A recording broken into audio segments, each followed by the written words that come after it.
ഇപ്പോഴത്തെ സൊസൈറ്റിയിൽ എന്താ വെച്ചാൽ എല്ലാവരും ജാതകം ആദ്യം പോയി നോക്കും. അവരൊരിക്കലും ഒരു ഗൈനക്കോളജിസ്റ്റിനെ കാണില്ല. ശരിക്കും വേണ്ടത് ഒരു ഗൈനക്കോളജിസ്റ്റിനെ ആദ്യം കാണേണ്ടതല്ലേ. ശരിക്കും ഒരു മാരേജിന് മുമ്പേ അതിനല്ലേ ശരിക്കും റെലവൻസ് കൂടുതൽ. ഇപ്പോൾ ജാതകം നോക്കിയില്ലെങ്കിലും ആരോഗ്യ പ്രശ്നങ്ങൾ എന്താണെന്നുള്ള മനസ്സിലാക്കല്ലേ വേണ്ടത്. അതിൻ്റെ ഒരു സൈഡ് എന്താ ഡോക്ടറുടെ?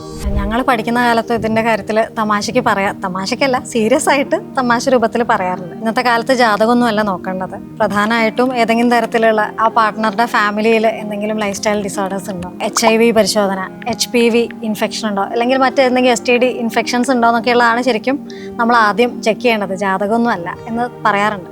അത് തമാശയല്ല, ശരിക്കും കാര്യമായിട്ട് തന്നെ അധികം വൈകാതെ തന്നെ അതൊക്കെ നിയമരൂപത്തിലൊക്കെ വരുമായിരിക്കും എന്ന് വിചാരിക്കുന്നു. കാരണം ഗൈനക്ക് എന്നുള്ളതല്ല, ഒരു പ്രീ മാരിറ്റലായിട്ട് ഉണ്ടാവുന്ന പല അസുഖങ്ങൾ, നമ്മളൊരു മാരേജ് എന്ന് പറഞ്ഞ ഒരു പ്രിപ്പറേഷനാണ് അല്ലേ. നെക്സ്റ്റ് ഒരു ഒരുമിച്ചുള്ള ജീവിതമാണ്, പക്ഷെ അടുത്തൊരു തലമുറയ്ക്ക് കൂടി വേണ്ടിയിട്ടുള്ള ഒരു പ്രിപ്പറേഷനാണ്. അപ്പോൾ സ്വാഭാവികമായിട്ടും നമ്മൾ പഠിക്കുന്നത് പോലെ പലതരത്തിലുള്ള ജനിതകമായിട്ടുള്ള അസുഖങ്ങളാവട്ടെ, ഹെറിഡിറ്ററി ആയിട്ടുള്ള അസുഖങ്ങളാവട്ടെ ഒക്കെ അമ്മയുടെയും അച്ഛൻ്റെയും ആരോഗ്യത്തിനനുസരിച്ച് അത് അടുത്ത തലമുറയ്ക്ക് അതിലും തീവ്രമായിട്ട് വരാനുള്ള സാധ്യതയാണ് കൂടുതൽ. അച്ഛനും അമ്മയും അതിനനുസരിച്ച് പ്രിപ്പയർഡ് ആയിരിക്കണം. അപ്പോൾ അതുകൊണ്ട് തന്നെ എന്തെങ്കിലും ആർത്തവ സംബന്ധമായ കൃത്യതയില്ലായ്മ, PCOD പോലത്തെ പ്രശ്നങ്ങളോ, റെക്കറൻ്റ് ആയിട്ടുണ്ടാകുന്ന യൂറിനറി ഇൻഫെക്ഷൻസ് അല്ലെങ്കിൽ പെൽവിക് ഇൻഫെക്ഷൻസ്, വെള്ളപ്പോക്ക് പോലത്തെ പ്രശ്നങ്ങളൊക്കെ ഉണ്ടെങ്കിൽ തീർച്ചയായിട്ടും മാരേജിന് മുമ്പാണെങ്കിലും ഒരു ഡോക്ടറെ കണ്ട് അതിന് വേണ്ട പരിശോധനകൾ നടത്തുക. അതിന് വേണ്ടിയിട്ട് ഉള്ള ചികിത്സകൾ വലിയ പേടിപ്പിക്കുന്ന തരത്തിലൊന്നും അല്ലാതെയുള്ള ഒരുപാട് ചികിത്സകളും മരുന്നുകളും ഒക്കെ നമുക്ക് ചെയ്യാവുന്നതേ ഉള്ളൂ. അതൊക്കെ ഉൾക്കൊള്ളണം എന്ന് തന്നെയാണ് നമുക്ക് സമൂഹത്തോട് പറയാനുള്ളത്.